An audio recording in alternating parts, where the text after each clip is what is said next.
দুনিয়াতে যদি সব দর্শকের বিচার এমনভাবে করা হতো তাহলে কেমন হতো? রবার্ট নামের এই বিজ্ঞানীর মেয়েকে একদিন এক ছেলে সবার আড়ালে নিয়ে গিয়ে দর্শন করে। তারপর থেকে মেয়েটি এমনভাবে ট্রমাটাইজ হয়ে যায় যে সে তার বাবাকেও দর্শক ভাবতে থাকে। দিন যত যায় তার অবস্থা আরও খারাপ হতে থাকে। এক সময় তাকে হাসপাতালে ভর্তি হতে হয়। একদিন মেয়েটি হাসপাতালের বিল্ডিং থেকে লাফ দিয়ে মারা যায়। নিজের মেয়ের এমন মৃত্যু বিজ্ঞানী সহ্য করতে পারে না। তাই সে ওই দর্শক ছেলেটাকে খুঁজে বের করে এবং কিডন্যাপ করে তাকে আটকে রাখে। তারপর চলে তার উপর ভয়ঙ্কর সব গবেষণা। গবেষণা চালিয়ে এক সময় ছেলেটিকে মেয়ে বানিয়ে দেয়। তারপর থেকে সে ওই মেয়েটির সাথে থাকতে শুরু করে। কিন্তু কিভাবে সে এমন সুন্দর একটি ছেলেকে ঠিক তার মেয়ের মতো দেখতে পুরুষ থেকে মেয়েতে পরিণত করে দিল, সেই সম্পর্কে জানতে হলে ভিডিওটি স্কিপ না করে আমার সাথেই থাকুন। ওয়েলকাম টু মাই চ্যানেল মুভির গল্প স্বল্প। চলুন তাহলে মুভির মূল গল্পে যাই। রবার্ট লেডগার্ট নামক এই লোকটি একজন বিখ্যাত প্লাস্টিক সার্জন। সে আজকে অনেক বিজ্ঞানীদের সামনে একটি লেকচারে বলছিল সে কিভাবে একটি প্লাস্টিক সার্জারিতে সফলতা লাভ করেছে। এমনকি একজন পুরুষের জেন্ডার চেঞ্জ করে তাকে সম্পূর্ণ মেয়েতে রূপান্তর করা নিয়েও সে গবেষণা করছে। সে আশা করছে খুব দ্রুতই এই ব্যাপারে সফলতা অর্জন করতে পারবে। সেখান থেকে লেকচার শেষ করে সে বাসায় চলে আসে এবং সোজা তার ল্যাবরেটরিতে গিয়ে আবারও কাজ করতে শুরু করে দেয়। এখানেই সে প্লাস্টিক সার্জারির উপর গবেষণা করছে। কাজ শেষে পরের দিন সে আবারও একটি ইনস্টিটিউটে লেকচার দিচ্ছিল। তখন সেখানে তার দেশের প্রেসিডেন্ট তাকে জিজ্ঞাসা করে সে যে কাজ করছে এগুলো সম্পূর্ণ অবৈধ। সে কাদের চামড়ার উপর এই ধরনের গবেষণা চালাচ্ছে? রবার্ট প্রেসিডেন্টকে বলে সে কোনো মানুষের চামড়ার উপর এই ধরনের গবেষণা চালায় না, বরং সে এক ধরনের ইঁদুর ও বন্য শূকরের উপর এই ধরনের গবেষণা চালাচ্ছে। তবুও প্রেসিডেন্ট তার উপর সন্দেহের চোখে তাকায়। কিন্তু ডক্টর রবার্টের প্লাস্টিক সার্জারির সফল হওয়ার পিছনে একটি হৃদয় বিদারক গল্প আছে। একদিন ডক্টর রবার্ট তার স্ত্রী ও তার মেয়ে গাড়িতে করে যাচ্ছিল। তখন তাদের গাড়ির একটা অ্যাক্সিডেন্ট হয়। আর অ্যাক্সিডেন্টে মিসেস গার্ল মানে রবার্টের স্ত্রী ভয়ঙ্করভাবে পুড়ে যায়। তার চেহারা একটা ভ্যাম্পায়ারের মতো দেখতে হয়ে যায়। তাকে সবসময় একটা অন্ধকার ঘরে রাখা হতো। এছাড়াও তার ঘরে কোনো আয়না ছিল না, যাতে করে সে তার চেহারা দেখতে পারে। ডক্টর রবার্ট সবসময় তার স্ত্রীর পাশে বসে থাকত এবং সে দিনরাত পরিশ্রম করে গবেষণা করত, যাতে করে তার বউয়ের শরীরের চামড়া থেকে পুরা দাগ তুলে সুন্দর স্বাভাবিক মানুষের মতো করে দেওয়া যায়। কিন্তু একদিন গার্ল যখন ঘুমিয়েছিল, তার মেয়ের একটি গান গাইছিল। এই গানটা সে তার মেয়েকে ছোটবেলায় শিখিয়েছিল। নিজের মেয়ের গলায় গান শুনতে পেয়ে সে অনেক ইমোশনাল হয়ে পড়ে। যখন সে বিছানা থেকে উঠে জানালা খুলে দেয়, তখন সে জানালার কাছে আয়নায় সে নিজের প্রতিচ্ছবি দেখতে পায় আর অনেক ভয় পেয়ে যায়। সে তখনই সেখান থেকে লাফ দিয়ে মারা যায় আর সে গিয়ে তার মেয়ের সামনে পড়ে। নিজের মাকে এভাবে মারা যেতে দেখে নর্মা তার ব্রেনে অনেক বড় একটা আঘাত পেয়েছিল। কিন্তু এখন নর্মার বয়স 18 বছর। আজকে সে ও তার বাবা রবার্ট একটি পার্টিতে এসেছে। নর্মা দূরে তার বন্ধুদের সাথে গল্প করছিল আর তার বাবা তাকে দূর থেকে দেখছিল। মেয়েকে স্বাভাবিক হতে দেখে রবার্ট অনেক খুশি হয়েছিল। পার্টিতে নর্মা একটি ছেলেকে দেখতে পায়। ছেলেটি তার দিকে তাকিয়ে সুন্দর করে হাসে। ছেলেটির নাম ভিনসেন্ট। সে তার মায়ের সাথে একটি ফ্যাশন দোকানে কাজ করে। ভিনসেন্টকে দেখে নর্মারও অনেক পছন্দ হয়। তখন তারা গল্প করতে করতে একটি বাগানের ভিতর চলে আসে। সেখানে ভিনসেন্টের কিছু বন্ধু ছিল। তারা সেখান থেকে জোড়ায় জোড়ায় চলে যায়। তখন নর্মা ও ভিনসেন্ট একা হয়ে যায়। তারা আরও গল্প করতে করতে দূরে চলে আসে। নর্মা উঁচু জুতা পরেছিল, তাই তার হাঁটতে অসুবিধা হচ্ছিল। একসময় সে হোঁচট খেয়ে পড়ে যায়। তখনই ভিনসেন্ট সুযোগ বুঝে তাকে চুমু খেতে শুরু করে। তখন সে তাকে একটি গাছের নিচে শুইয়ে দিয়ে তার সাথে ইন্টিমেট হয়। কিন্তু সেই মুহূর্তে পার্টিতে একজন শিল্পী আই নিড টু লাভ গানটি গাওয়া শুরু করে। আর এই গানটি শুনে নর্মার তার মায়ের কথা মনে করে, কারণ তার মা তাকে এই গানটি শিখিয়েছিল। মায়ের কথা মনে পড়তেই নর্মা ভিনসেন্টকে ইন্টিমেট হতে বাধা দেয়, কিন্তু ভিনসেন্ট থামে না। তখন নর্মা তার হাতে কামড় বসিয়ে দেয়। ভিনসেন্ট তাকে জোরে একটা চড় দিলে নর্মা অজ্ঞান হয়ে যায়। তখন ভিনসেন্ট তাকে সেখানে ফেলে চলে যায়। এদিকে পার্টিতে যখন সবাই নাচানাচি করছিল, রবার্ট তার মেয়েকে কোথাও পায় না। তাই সে দ্রুত বাইরে এসে নর্মাকে খুঁজতে শুরু করে। তখন সে কয়েকজন তরুণীকে ইন্টিমেট হতে দেখতে পায়। তখন সে আরো কিছুটা সামনে আসলে সে তার মেয়ের জুতা ও জামা পরে থাকতে দেখে। তখনই তার সামনে দিয়ে একটি ছেলে বাইকে করে চলে যায়। রবার্ট তখন সেদিকে এগিয়ে গিয়ে একটা গাছের নিচে তার মেয়েকে অজ্ঞান অবস্থায় পড়ে থাকতে দেখে। কিন্তু অনেক ডাকাডাকির পর যখন নর্মার জ্ঞান ফেরে, তখন নর্মা তার নিজের বাবাকেই দর্শক ভাবতে শুরু করে দেয়।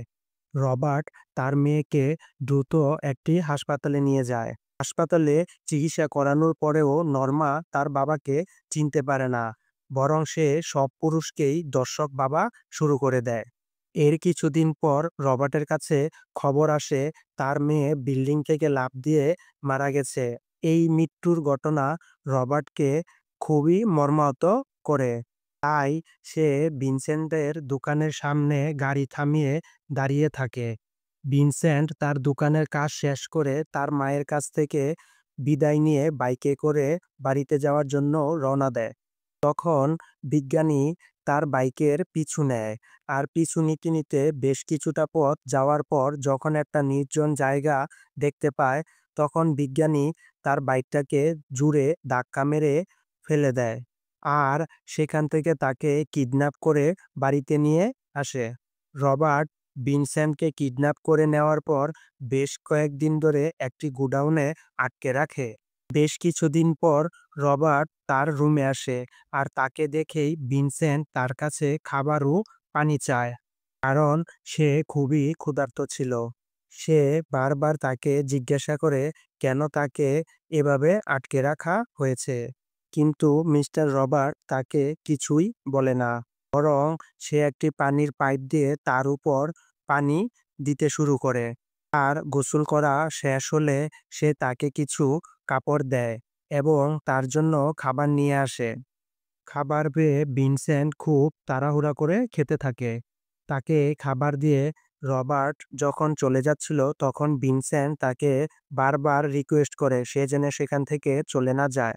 পরের দিন সকালে রবার্ট আবার তার রুমে আসে। এসেই প্রথমে তার মুখে কিছু আঠালো পদার্থ মেখে তার মুখ থেকে দাড়িগুলো তুলে ফেলে এবং তাকে সুন্দর করে শেভ করিয়ে দেয়। তারপর সে তাকে অজ্ঞান করে তার নিজের ল্যাবরেটরিতে নিয়ে আসে। তাকে অজ্ঞান করে তার জেন্ডার পরিবর্তন করার জন্য প্রস্তুত করা হয়। এই বিষয়ে তার কিছু বিশেষজ্ঞ বন্ধু ছিল। সে তাদেরকে ডাকে এই কাজে সাহায্য করার জন্য, যদিও তারা জানতো এটা একটা মেয়ে আর তার ইচ্ছায় এটা করা হচ্ছে। কিন্তু তাদের মধ্যে একজন মিস্টার রবার্টকে জিজ্ঞাসা করে, এই মেয়েটাকে দেখে মনে হচ্ছে না সে একটা মেয়ে। তার মুখে সম্ভবত দাড়ি ছিল। সে কি কোনো ছেলে? কিন্তু ডক্টর রবার্ট কৌশলে তাদেরকে মিথ্যা বলে এবং তারা এই কথা নিয়ে আর বেশি কথা বাড়ায় না। ৪ জন সার্জন মিলে ২৪ ঘন্টার বিরাট একটা অপারেশন শেষ করে এবং অপারেশন শেষে যখন ভিনসেন্টের জ্ঞান ফিরে, তখন ভিনসেন্ট রবার্টকে জিজ্ঞাসা করে তার কি অপারেশন করা হয়েছে। তার গোপন অঙ্গে কোনো সে ফিলিংস পাচ্ছে না। রবার্ট তাকে বলে তার জেন্ডার পরিবর্তন করা হয়েছে এবং তারা অপারেশনে সাকসেসফুল হয়েছে। সুতরাং তুমি এখন অনেকটা একটা মেয়ের মতো হয়ে গেছো। এরপর তাকে একটা রুমে পাঠিয়ে দেওয়া হয়। এখানে চেয়ারের উপর দাঁড়িয়ে সে আয়নায় তার গোপন অঙ্গটা দেখার চেষ্টা করছিল। কিন্তু তখনই রুমে ডক্টর রবার্ট চলে আসে। এবার ডক্টর রবার্ট তার জন্য বেশ কিছু টয় নিয়ে এসেছে। সেগুলো তাকে দেখিয়ে বলে, আমরা তোমার যেই অপারেশনটা করিয়েছি যদিও সাকসেসফুল হয়েছে, কিন্তু তোমার ভ্যাজাইনার টিস্যু এখনো পাতলা ও নরম রয়ে গিয়েছে। তাই এগুলো দিয়ে তোমাকে প্রতিদিন চেষ্টা করতে হবে, যার ফলে প্রথমে তুমি এই ছোটটা নিতে পারবে এবং শেষে খুব ভালোভাবে এই বড়টা নিতে পারবে। তার কথা শুনে ভিনসেন্ট এগুলো ব্যবহার করে এবং একসময় ডক্টর রবার্ট এটাকে চেক করে এবং চেক করে সে অনেক খুশি হয়, কারণ এই জায়গাটা এখন সম্পূর্ণ মেয়েদের মতো হয়ে গিয়েছে। ডক্টর রবার্ট যখন তাকে চেক করে চলে যাচ্ছিল, তখন ভিনসেন্ট তাকে জিজ্ঞাসা করে, এখন কি আমি যেতে পারি? আমি তো তোমার সব কথাই শুনেছি। কিন্তু ডক্টর রবার্ট তাকে বলে, তুমি কোথাও যেতে পারবে না, কারণ আমরা তো সবেমাত্র কাজটা শুরু করলাম। এখনো অনেক কাজ বাকি। তাকে কিডন্যাপ করার এতদিন পরে এসেও সে যখন তাকে জিজ্ঞাসা করে কেন তার সাথে এগুলো করছে, এই প্রশ্নের উত্তরে এবার রবার্ট তাকে বলে, তুমি আজ থেকে বেশ কিছুদিন আগে যে মেয়েটিকে গার্ডেনে নিয়ে গিয়ে দর্শন করেছিলে, আমি সেই মেয়েটির বাবা। ভিনসেন্ট বলে সে সেদিন মাতাল ছিল এবং এই কারণে সে নিজেকে সেদিন সামলাতে পারেনি। এখন ভিনসেন্ট বুঝতে পারে সে কোন পাপের কারণে তার এত বড় সাজা পাচ্ছে। এগুলো জানার পরে তার আর কিছুই বলার থাকে না। এরপর বেশ কিছুদিন ধরে ডক্টর রবার্ট তার মুখে প্লাস্টিক সার্জারি করে তার মুখ মেয়েদের মতো বানিয়ে দেয় এবং এবার সে সম্পূর্ণ একটি মেয়ে চেহারা পায়। আর এই চেহারা ছিল অ্যাক্সিডেন্টে মারা যাওয়া রবার্টের ওয়াইফের মতো। ধীরে ধীরে বেশ কিছু সার্জারি করে ভিনসেন্টকে সে পুরোপুরি একটা মেয়েতে রূপান্তর করে দেয়। যেহেতু রবার্ট একজন বিখ্যাত প্লাস্টিক সার্জন ছিল, তাই ভিনসেন্টের চেহারাকে মেয়ে বানিয়েছে এটা কোনোভাবেই বোঝা যায় না। ডক্টর রবার্ট যখন ভিনসেন্টকে একটি কালো পোশাক পরাতে গিয়েছিল, তখন হঠাৎ করে সে রবার্টের উপর আক্রমণ করে আর আক্রমণ করে বাড়ি থেকে পালিয়ে যাওয়ার চেষ্টা করে। কিন্তু বাড়িটি এতটাই নিরাপত্তায় ঘেরা ছিল যে ভিনসেন্ট কোনোভাবেই বাড়ি থেকে পালাতে পারে না। সুতরাং ডক্টর রবার্ট তাকে আবারও রুমে বন্দি করে রাখে। তারপর রবার্ট তাকে নতুন একটি নাম দেয়। তার নাম হয় ভেরা। ডক্টর রবার্ট ভেরাকে নতুন কিছু মেয়েদের পোশাক দিয়ে গিয়েছে, কিন্তু ভেরা এই পোশাকগুলো পরতে রাজি না। তাই সে জামাগুলোকে টুকরো টুকরো করে কেটে সব রুমে ছড়িয়ে ছিটিয়ে রাখে। এখান থেকে তাকে আর কখনোই বাইরে বের করা হয় না, বরং সবসময় ভেরাকে রুমে বন্দি করে রাখা হতো। এই রুমে একটি টিভি ছিল। এই টিভিতে মাত্র 3টি চ্যানেল ছিল। ভেরা এই 3টি চ্যানেল ছাড়া আর কোনো চ্যানেল দেখতে পেত না। একদিন ডক্টর রবার্ট তার বাসায় দেখাশোনা করার জন্য একটি মহিলাকে নিয়ে আসে, আর এই মহিলার কাছেই সে বড় হয়েছে। এরপর থেকে এই বাড়ির সমস্ত দায়িত্ব এই মহিলা পালন করতে শুরু করে। সে ভেরাকে নির্দিষ্ট সময়ে খাবার দেয় এবং তার দেখাশোনা করে। একদিন বাসায় যখন মহিলাটি কাজ করছিল, তখন সে দেখতে পায় বাঘের পোশাক পরা একটি লোক বাসায় ঢুকতে চায়, কিন্তু মহিলা তাকে বাসায় ঢুকতে দিতে চায় না। ওই লোকটি নিজের পরিচয় দেয়। তার নাম হচ্ছে জিকা। আসলে মহিলাটির আপন ছেলে এই লোকটি। নিজের পরিচয় দেওয়ার পরও মহিলাটি তাকে ঢুকতে দেয় না। জিকা তাকে শুধু একটু খাবার খাওয়ার জন্য ঢুকতে দিতে বলে। খাবার খাওয়া শেষ হলে সে বাড়ি থেকে বের হয়ে যাবে, আর এই কারণেই মহিলাটি জিকাকে বাসায় ঢুকতে দেয়। মহিলাটি জিকাকে খাবার খেতে দেয়। খাবার খেতে খেতে মহিলাটি টিভিতে দেখতে পায় শহরে একটি বড় ডাকাতি হয়েছে। ডাকাতিটি করেছে তার ছেলে জিকা, আর এই কারণে সে পালিয়ে এসে এখানে আশ্রয় নিয়েছে। এটা দেখার পর মহিলাটি তার ছেলেকে দ্রুত বাসা থেকে বের হয়ে যেতে বলে।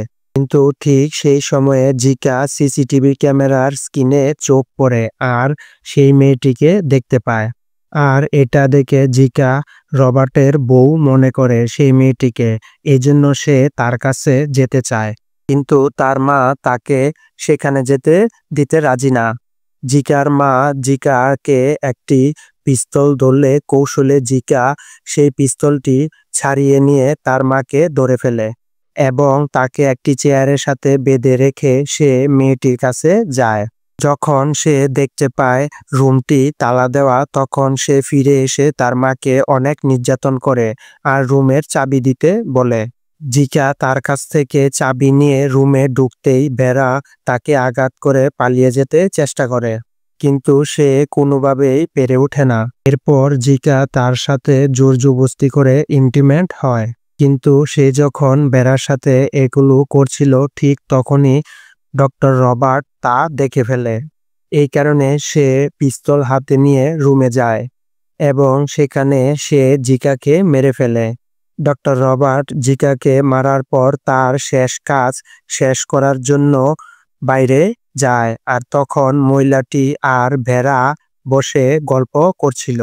সে মহিলাটি বলে, জিকা আর ডক্টর রবার্ট দুজনই আমার আপন সন্তান, কিন্তু তাদের বাবা আলাদা। তবে ছোটবেলা থেকেই শুধু জিকা আমার সাথে ছিল, আর আমি একটি ধনী লোকের কাছে রবার্টকে দিয়ে দিয়েছিলাম। কিন্তু ছোটবেলা থেকেই জিকা রাস্তার ছেলে মেয়েদের সাথে মিশে নেশায় গ্রস্ত হয়ে পড়ে। আর অন্যদিকে ডক্টর রবার্ট ছিল খুবই বুদ্ধিমান ও চতুর, সুতরাং সে পরবর্তীতে লেখাপড়া শিখে একজন বিজ্ঞানী হয়েছে। তারা যখন গল্প করছিল সেখানে ডক্টর রবার্ট চলে আসে। তারপর ভেড়াকে নিয়ে রুমে ঢুকে পড়ে। ভেড়া রবার্টের এই করুণ গল্প শুনে রবার্টের সাথে ভালো ব্যবহার করা শুরু করে। আর এই ঘটনার পর থেকে রবার্টও ভেড়াকে রুমের মধ্যে আটকে রাখে না। ভেড়া এখন বাসার সব জায়গায় ঘোরাফেরা করে। ধীরে ধীরে সে ওই মহিলাটির কাজে হেল্প করতে শুরু করে এবং রবার্টের সাথে ভালো সম্পর্ক গড়ে তোলে। একদিন রবার্ট যখন ভেড়ার রুমে এসেছিল, ভেড়া রবার্টকে বলে, আমরা কি একসাথে থাকতে পারি না? বিবাহিত মানুষ যেভাবে একসাথে থাকে। কিন্তু তখন রবার্ট তার কথায় রাজি না হলেও পরবর্তীতে রাজি হয়ে যায়। প্রথমে সে দুই একটা ভালো কাজ করে রবার্টের বিশ্বাস অর্জন করে। তারপর একদিন রবার্ট তাকে ওই মহিলাটির সাথে মার্কেটে পাঠায়। মার্কেটে যাওয়ার আগে ভেড়া রবার্টের পছন্দের ড্রেস পরে। তারা বের হয়ে যাওয়ার পর রবার্টের কাছে একজন ডাক্তার আসে। তারা তিনজন মিলে একটি ক্লিনিক দেওয়ার কথা বলতে। সেই ক্লিনিকে প্লাস্টিক সার্জারির মাধ্যমে মানুষের জেন্ডার পরিবর্তন করা হবে। যেহেতু তারা এই কাজে খুব ভালোভাবে সফল হয়েছে, তাই এই ব্যবসায় তারা খুব লাভ করতে পারবে। কিন্তু অবাক করা বিষয়, ডক্টর রবার্ট তার এই প্রস্তাবে রাজি হয় না। সে কোনোভাবেই এই কাজ আর করতে চায় না। তখন ডাক্তার তাকে বিভিন্নভাবে ব্ল্যাকমেল করতে থাকে। সে বিভিন্ন পত্রিকার কপি নিয়ে এসে দেখায় যে তারা যেই ছেলেটার জেন্ডার পরিবর্তন করেছে সেই ছেলেটির বিজ্ঞাপন এখানে দিয়েছে। রবার্ট যখন তার দিকে একটি পিস্তল উঁচু করে ধরে তখন সে ভয়ে চলে যাচ্ছিল। ঠিক তখনই সেখানে বেড়া চলে আসে আর বেড়া বলে, আমি জানি তোমরা আমাকে নিয়েই কথা বলছো। তখন বেড়া বলে, আমি নিজ ইচ্ছায় লিঙ্গ পরিবর্তন করেছি। বেড়ার মুখে এই কথা শুনে রবার্ট অবাক হয়ে যায়। বেড়ার এই কথা শুনে রবার্ট বেশ খুশি হয় আর সে ভাবে বেড়া হয়তো তাকে পছন্দ করা শুরু করেছে। রাতের বেলা তারা যখন ইন্টিমেট হতে যাচ্ছিল তখন বেড়া বলে সে মার্কেট থেকে একটি লুব্রিক্যান্ট কিনে নিয়ে এসেছে। সে এই লুব্রিক্যান্টটা নিয়ে আসতে যাচ্ছে। এই বলে বেড়া বাইরে চলে আসে আর রবার্টের ড্রয়ার থেকে একটি পিস্তল বের করে নিয়ে আসে। রুমে এসে সে রবার্টের দিকে পিস্তলটি তাক করে রাখে আর রবার্টকে গুলি করে। তখন গুলির শব্দে মহিলাটির ঘুম ভেঙে যায়। যখন সে রবার্টের রুমে আসে তখন মহিলাটিকেও সে গুলি করে দেয়। মহিলাটি মারা যেতে যেতে বলে, আমি আমার ছেলেকে বলেছিলাম তুমি বিশ্বাসঘাতকতা করবে, কিন্তু আমার ছেলে আমার কথা শুনেনি। আর বেড়া বাড়ি থেকে পালিয়ে সুজা তার মায়ের কাপড়ের দোকানে চলে আসে, কিন্তু তাকে দেখে কেউ চিনতে পারে না। সে যখন তার মায়ের কাছে বলে যে সে ভিনসেন্ট, আজ থেকে 7 বছর আগে আমি হারিয়ে গিয়েছিলাম, কিন্তু যে আমাকে কিডন্যাপ করেছিল সে আমার জেন্ডার পরিবর্তন করে দিয়েছে। এতগুলো বছর পর নিজের ছেলেকে ফিরে পেয়ে তার মা তাকে জড়িয়ে ধরে। আর এই অসাধারণ মুভিটা এখানেই শেষ হয়। এমন হলো আজকের এক্সপ্লেনেশন। তোমরা সবাই কমেন্ট করে জানাবে। ভিডিওটি ভালো লাগলে অবশ্যই শেয়ার করে দিবে।